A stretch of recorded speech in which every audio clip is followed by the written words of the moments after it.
Jin Runsandel, putra bungsu dari ke-13 pewaris kerajaan Runsandel, terlahir tanpa bakat karena sebuah kutukan. Hingga suatu hari, ia membuat kontrak dengan Dewa Bayangan. Kemudian, ia diberi kesempatan untuk mengulangi kehidupan.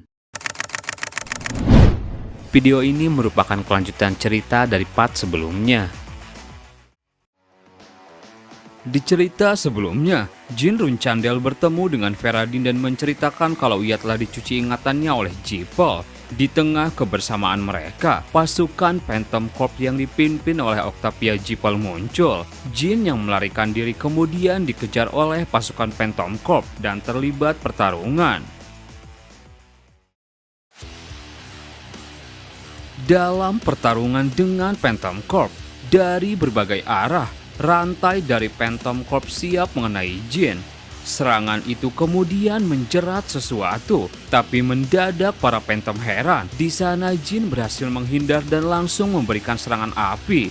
Ternyata Suri yang menyelamatkan Jin dengan tubuhnya. Suri terlihat sangat kesakitan sambil membawa pedang Jin. Jin langsung mengambil pedangnya dan bilang, "Istirahatlah sampai lukamu pulih." Kemudian Jin memegang pedang Sigmund. Dalam hatinya ia bilang, "Suri, kau benci rasa sakit bahkan sejak pertama kali bertemu, tapi aku malah menyakitimu lagi. Maafkan aku." Jin mencabut pedang Sigmund. Ia mengeluarkan tekanan auranya dan berkata, "Kali ini akan kulakukan dengan benar. Dasar kalian gagak sialan." Sementara itu Feradin melihat ledakan besar. Octavia berkata, "Sepertinya dia masih bisa bertahan melawan Phantom. Hey Dragon, lindungi Feradin dan bocah itu dan segera kembali." Feradin tak punya pilihan selain mengikuti perintah dari Octavia. Di dalam pertarungan, Phantom Corps terus menyerang dengan berbagai senjata mengepung Jin dari segala arah. Jin dengan pergerakannya bisa mengimbangi mereka. Dalam hatinya Jin bilang, "Seorang penyihir selalu kalah dalam pertempuran jarak dekat melawan Swordmaster. Tapi Phantom ini bisa menarik kekuatan dan kecepatannya. Apa ini magic milik Jipol juga?" Jin lalu melihat seorang Phantom hanya berdiri sambil terus merapalkan mantra. Jin menyadarinya, itu dia, si bongkok yang sejak tadi tak bergerak. Pasti dia yang membuat pergerakan para Phantom jauh lebih gesit. Seorang Phantom teriak, "Flag Bearer sementara Runcandel. Dengan kekuatan sekecil ini berani-beraninya kau lengah di depan Phantom." Jin terkena serangannya. Semburan api membakar tubuh Jin. Jin terpental, tapi di sana ia masih bisa bertahan. Dalam hatinya ia berpikir, bertahan hidup dengan susah payah. Jadi begini jarak antara Jipol dan aku. Kemudian dari kepulan asap satu Phantom muncul siap menebas. Jin dengan cepat langsung menghindar. Sialan, masing-masing dari mereka punya kemampuan setara atau sedikit di bawah Black Knight. Satu Phantom menebas dan bisa membelah banyak pohon. Jin berhasil menghindar, bertumpu pada reruntuhan pohon. Aku telah berlatih di tanah Illustrious Legend, tempat orang-orang yang jauh lebih kuat dari Black Knight terdahulu berkumpul. Kalau aku kalah dalam kekuatan dan mana, maka aku akan bergerak lebih cepat sampai tebasanku mengenai titik fatal. Jin bergerak ke segala arah, berada di belakangnya dan memberi satu serangan. Phantom bisa mengimbangi itu. Jin terus bergerak, melesat maju dan kembali menyerang. Sebuah ledakan terjadi. Tapi di sana, Phantom bisa menahan pedang Jin. Phantom bilang, "Hebat juga untuk bocah seusiamu, tapi serangannya masih belum sampai padaku, Jin Runcandel." Jin sorot matanya berubah. Warga teknik third form, Judgment. Jin mengalirkan petir ke dalam pedangnya. Petir itu menghancurkan pedang Phantom dan siap mengenainya. Tapi dari arah jauh, satu tembakan menyerang dengan cepat. Sebuah ledakan besar terjadi. Ternyata itu serangan dari Octavia. Ia bilang, "Kau bisa bertahan selama ini melawan Phantom itu patut dipuji." Di sana Jin bisa menangkis serangan itu dengan Sigmund, tapi Jin mulai kelelahan. Octavia bilang lagi, "Tentu saja aku cuma akan menuruti perintah untuk menangkapmu hidup-hidup, tapi kehilangan satu atau dua bagian tubuhmu tak masalah bukan?" Di sisi lain, di luar barrier penghalang yang menyelimuti area Hidden Palace tempat pertarungan Jin, dua naga sedang berusaha menghancurkan barrier. Ya ampun, lama sekali Misha. Terlihat Misha dalam bentuk naganya. Diam kau Murakan, siapapun yang memburu Jin bukan kelompok biasa. Bagus, ini hampir selesai. Bersiaplah Murakan. Murakan mengambil ancang-ancang. Bertahanlah bocah. Ia menyiapkan nafas naga. Sementara itu Octavia dalam barrier hendak memberikan serangan kedua. Kau tak perlu diserahkan dengan anggota badan yang lengkap. Jin hanya tersenyum. 1 detik terlambat dan aku bisa jadi abu. Tapi belum sempat menembak, Octavia mendadak heran karena semburan napas Murakan datang menyerangnya. Ledakan super besar terjadi. Ledakan itu sampai bisa dilihat oleh Siris. Itu wilayah Hidden Palace. Apa yang sebenarnya terjadi? Tunggu, kekuatan ini terasa familiar. Di sana Misha dan Murakan memasuki barrier. Octavia berhasil menyelamatkan diri dengan menciptakan barrier. Apa itu dragon milik bocah Runcandel? Misha menjawab, kau cukup hebat menahan serangan itu. Jin menengok ke arah mereka. Murakan berkata, bagaimana bocah? Jantungmu berdebar kali ini bukan? Sekali-kali kau harus merasakannya. Minumlah ini. Jin diberi potion. Sialan, mereka tak sengaja datang terlambat bukan? Murakan bilang lagi, setelah kekacauan di Holy Kingdom, Misha memerintahkanku mencari kalian. Rupanya dia sudah mempersiapkan ini sejak awal. Tapi siapa mereka? Tak terlihat seperti manusia. Jin menjawab, mereka pasukan terkuat Jipel. Aku juga belum pernah melihat mereka. Misha kemudian berubah ke bentuk manusia dan berkata, Phantom Corp, organisasi rahasia yang dibentuk setelah kematian Temar. Jin heran, jadi kau tahu soal mereka? Misha menjawab, benar. Tak kusangka mereka benar-benar mengerahkan monster-monster itu. Aku sempat melawan mereka beberapa kali selama 1000 tahun setelah Murakan tertidur. Mereka termasuk musuh terkuat yang pernah kuhadapi. Tapi yang ini terlihat lebih lemah dibandingkan Phantom Corps terdahulu. Victoria yang mendengar itu kesal. Tak kusangka bisa bertemu Black Dragon legendaris di tempat seperti ini. Kudengar salah satu dari kalian pernah kalah telak dari Kadun. Murakan menjawab, penyihir, lidahmu mulai kelewat lancang untuk seseorang yang ketakutan. Kalau kau selamat, sampaikan pesan pada Kadun. Katakan padanya King of the Skies telah kembali dan King of the Earth pun segera berganti. Octavia tambah kesal. Omong kosong, kau benar-benar percaya Runcandel bisa menjatuhkan Jipel dan merebut tahta dunia. Sepertinya kau sudah lupa pelajaran yang ditinggalkan kontraktor kunomu 1000 tahun yang lalu antara Jipel dan Runcandel. Murakan teriak, salah. Orang yang akan menyingkirkan Jipel dan menjadi penguasa dunia ini adalah Jin Runcandel. Kau akan menyesal hari ini karena tahu ini adalah kesempatan terakhir untuk mengubah masa depan. Octavia menantang, aku penasaran apa kau bisa membuktikan ucapanmu. Baiklah Phantom Corp, tak perlu menangkapnya. Bunuh Jin Runcandel. Semua unit aktifkan Crimson Abyss. Semua pasukan Phantom kemudian mengeluarkan sihir rantai. Mereka mulai membuat formasi hingga membuat sebuah bentuk lingkaran sihir. Seketika energi besar meluap.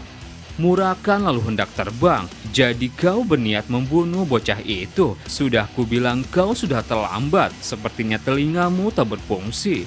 Murakan terbang dan menarik semua bayangan ke dalam dirinya. Octavia tubuhnya bereaksi. Dari punggungnya keluar energi yang membentuk sayap kupu-kupu. Keduanya mengambil ancang-ancang. Murakan menyiapkan napas naga. Octavia bersiap menyerang. Kedua serangan mereka dilancarkan, saling bertabrakan dan menghasilkan guncangan yang dahsyat.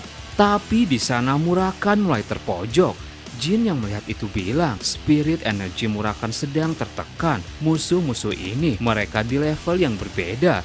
Kalau ini terus berlanjut, kita tak bisa menciptakan peluang untuk menang.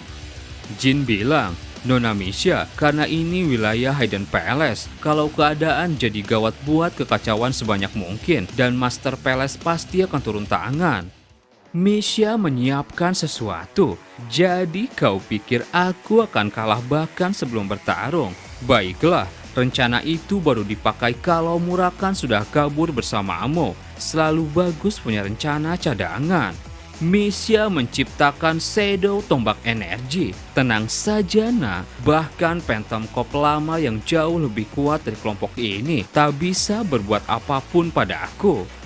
Jin sontak heran, merasakan tekanan spirit dari Misha. Sudah kuduga kemampuan bertarung Nona Misha luar biasa. Kukira kekuatannya akan mirip dengan saat Murakan mendapatkan kembali sebagian kekuatannya. Tapi ini jauh melampaui dugaan. Aura spiritual yang kurasakan sangat luar biasa besar dan dalam.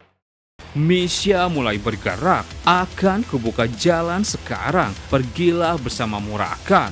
Misha melemparkan tombak energi tersebut dan bisa membuat barrier dalam dan luar hancur.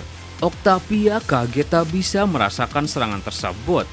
Phantom Corp heran, master penghalangnya dimakan oleh spiritual energi. Penghalang turun 20%, tidak 30%. Energi menyebar dari titik rusak ke seluruh sisi. Dengan kecepatan ini serangan berikutnya akan menghapus semua barrier. Misha mengeluarkan kembali beberapa tombak energi. Octavia mulai panik. Lepas penghalang chain formation. Mereka kembali membuat formasi dan membuat barrier pelindung. Misha menggerakkan ujung jarinya dan tombak energi melesat menghancurkan kembali rantai-rantai magic tersebut. Octavia tambah panik, bajingan. Bahkan setelah mengerahkan semua manaku, tidak ada efeknya. Salah satu Phantom bilang, Lady Octavia di atas kita. Octavia menengok dan kaget karena Murakan sudah membawa Jin untuk keluar. Ia marah, Jin runcandel. Aku terkecoh oleh umpan begitu sederhana, betapa memalukannya. Phantom Corp, prioritas utama kalian adalah Black Dragon yang melarikan diri. Jangan biarkan dia hidup.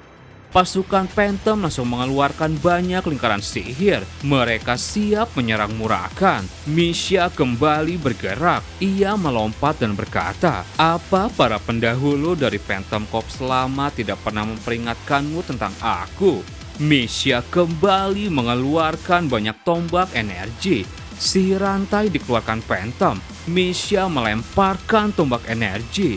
Kedua serangan itu saling bertabrakan. Misha bisa menekan serangan Phantom. Octavia tambah dibuat panik. Sekarang aku lihat sendiri. Inilah tombak yang disebut leluhurku sebagai jelmaan kematian. Sebuah tusukan yang bisa meninggalkan bayangan apapun di belakang. Shadowless Spear. Octavia yang panik teriak, Phantom Corp, salurkan kekuatan mana pada aku. Bajingan itu akan mati di sini tanpa gagal. Pasukan Phantom menyalurkan mananya pada Octavia. Luapan kekuatan dirasakan Octavia. Di sana ia membuka lingkaran dimensi. Dari sana muncul sosok monster. Octavia menggerakkan tangannya. Beast of the Abyss, tusuk, cabik, dan telan. Monster itu bergerak keluar siap melahap Misha. Misha sorot matanya berubah, mencengkramkan jarinya dan menunjuk. Seketika tombak energi langsung menusuk Beast of the Abyss ke sekujur tubuhnya. Octavia mulai ketakutan, tidak bisa dipercaya. Misha kembali mengeluarkan banyak tombak energi. Ia tersenyum dan berkata, ini baru menarik, ayo bermain sedikit lebih lama Jipel. Sementara itu pada akhirnya Murakan berhasil membawa Jin keluar. Jin bilang, meski mereka bukan lawan biasa, apa Nona Misha bisa mengatasinya? Murakan menjawab, biarkan saja, bocah kondisimu sekarang buruk, apa kau benar-benar bisa langsung menuju tanah Illustrious Legend? Jin menjawab, aku ingin segera berangkat, tapi sepertinya aku tak bisa pergi seperti ini. Kita akan menuju kerajaan Jan dan menyamarkan diri. Murakan bilang, memang kita sedang terbang di atas awan, tapi hanya dengan membawamu seperti ini saja sudah beresiko terdeteksi banyak faksi. Jin dengan tenang menjawab, benar, tapi turunkan aku di dekat kerajaan Jan tanpa menarik perhatian. Lalu kau kembali langsung ketikan dan sampaikan pesannya. Mari bertemu dalam 1 tahun lagi. Murakan lalu menurunkannya. Baiklah, aku akan menunggumu, bocah.